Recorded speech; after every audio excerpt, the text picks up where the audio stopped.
AI is moving at, well, lightning speed, and it's completely changing the game in the world of finance. And because of that, the rule book itself is being rewritten just to keep up. So let's dive into how regulators are trying to get a handle on this incredibly powerful new technology. You know, AI in finance is really a classic double-edged sword. On one side, the promise is just huge. We're talking about making everything way more efficient, giving customers experiences that feel tailor-made for them, and getting so much smarter about managing risk. But flip that coin over, and the dangers are just as real. An AI could go off the rails, cause devastating losses for everyday people, and maybe even put the whole market at risk.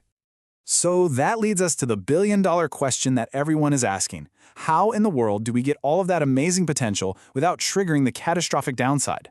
Well, that is precisely what the new guidelines from Taiwan's Financial Supervisory Commission are trying to figure out. Okay, here's a quick look at our roadmap. We'll kick things off with the big challenge AI presents. Then we'll walk through this new guide to making AI trustworthy. We'll get into what it takes to build a fair system, how to keep it safe, and then we'll wrap up by asking, is this all pointing towards a better future?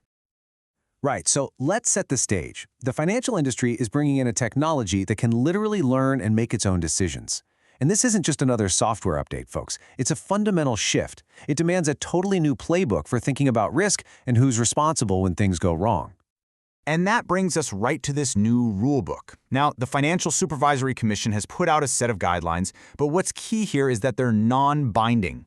It's less about laying down the law with an iron fist and more about, gently steering the industry in the right direction.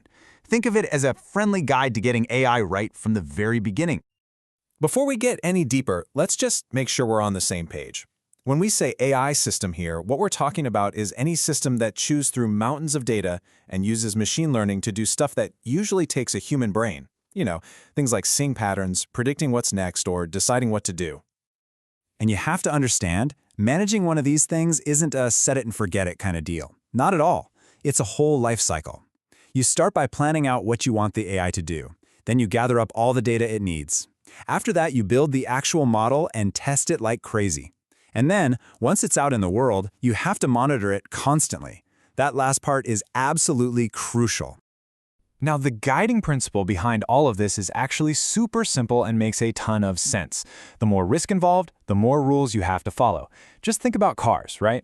The safety standards for your family minivan are pretty strict, but the rules for a Formula 1 car that's going 200 miles an hour, that's a whole other level. It's the same logic here. An AI chatbot that answers simple questions is going to have way fewer rules than an AI that decides if you get a mortgage. Okay, so let's dig into how that core idea of risk translates into actual rules. This first set of principles is all about people. It's about building a system that's fundamentally fair and making sure humans are always in control, the stuff that directly affects you and me. We're going to break down 3 big ideas here. First, who's in charge and who takes the blame when something goes wrong. Second, how do we make absolutely sure the system is fair and designed with people in mind? And third, how can we actually understand what the heck the AI is doing? Let's start with fairness. At its core, this is all about avoiding something called algorithmic bias. That's a fancy way of saying the AI accidentally learns bad habits or prejudices from the data it's trained on, and then it starts making decisions that systematically put certain groups of people at an unfair disadvantage. And to make sure that doesn't happen, human oversight is totally non-negotiable. The guidelines give us 3 different levels. First, there's human in command. That's where you have total control, and the AI is basically just your assistant. Then you have human in the loop, where the AI might suggest things, but a real person has to sign off on every important decision. And finally, there's human on the loop, where the AI does its thing on its own, but there's a human watching it like a hawk, ready to jump in if anything looks fishy. Now, this is a really important distinction here. Transparency and explainability might sound the same, but they're for totally different people. Transparency is for you, the customer. It means you have the right to know what an AI system does and how it's going to affect you. Explainability, that's for the experts, the tech folks. They need to be able to pop the hood and understand the nitty-gritty logic of why the AI made a particular decision. All right, we've talked about being fair. Now let's switch gears and talk about making sure these systems are also safe, secure, and that they protect our personal information. In this part, we're going to hit on 3 more key principles: protecting your privacy and your rights as a customer, making sure the system itself is tough and secure, and then taking a step back, making sure this all contributes to sustainable development. When it comes to privacy, there's one core idea that's super powerful: the data minimization principle. It's really simple. It just means that companies should only collect the data from you that is appropriate, relevant, and absolutely necessary to get the job done. That's it. No more grabbing tons of your information just in case they might need it someday. So what does it even mean for an AI to be robust? Well, the guidelines break it down into 3 pieces. First is reproducibility, meaning it gives you the same answer for the same input every time. Second is accuracy, which is pretty obvious. It has to make the right calls. And third is stability, which means it doesn't freak out or break when it gets weird or even malicious information thrown at it. And this is a huge point about accountability. A bank can't just go out and buy an AI from some other company and then wash their hands of any responsibility. No way. These guidelines make it crystal clear. Financial firms are on the hook for making sure any AI they use, even from a third party, meets these exact same standards for safety and fairness. Okay, for our final section, let's bring all these ideas back down to earth. How much is AI actually being used right now? And what does all this mean for where finance is headed? So you might be wondering if this is all just talk about the future. Well, take a look at this. These guidelines are showing up right when they're needed most.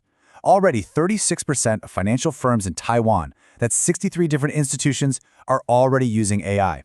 This isn't some far-off issue. It's happening right now. And this chart tells a really fascinating story. You see this tension between excitement and caution. On one hand, you've got 80 firms that are looking into how they can use powerful tools like generative AI. But at the very same time, you have even more firms, 95 of them, that are already putting rules in place for how their own employees can use it. It just goes to show the industry sees the potential, but it's also very, very aware of the risks. When you boil it all down, what these guidelines are really trying to create is a sense of balance. It's about letting innovation run wild, but inside a framework of responsibility. It's about protecting you, the consumer, and the whole financial system, while also pushing for a future that's more inclusive and sustainable for everyone. And that point about sustainability is really worth zooming in on for a second. It's not just some buzzword they threw in at the end. The guidelines are specific.